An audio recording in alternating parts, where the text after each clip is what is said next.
अस्सलाम वालेकुम दोस्तों, वेलकम टू माय चैनल इल्म की रोशनी।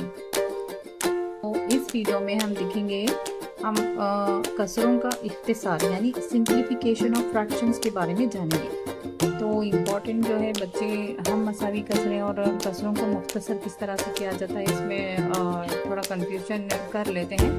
तो आज वो कंफ्यूजन दूर करेंगे। चलिए वीडियो को शुरू करते हैं।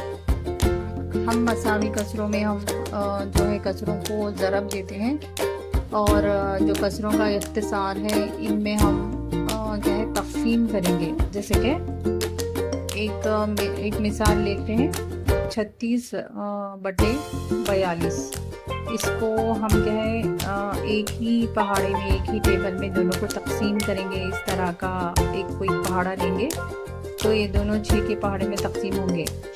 36 तक़सीम 6 और 42 तक़सीम 6 कितने होंगे? 6/7। देखिए हमने जो कसर बड़ी कसर थी उसको मुख्तसर कर दी। तो यही क्या है? कसरों का इख्तिसार कहलाता है।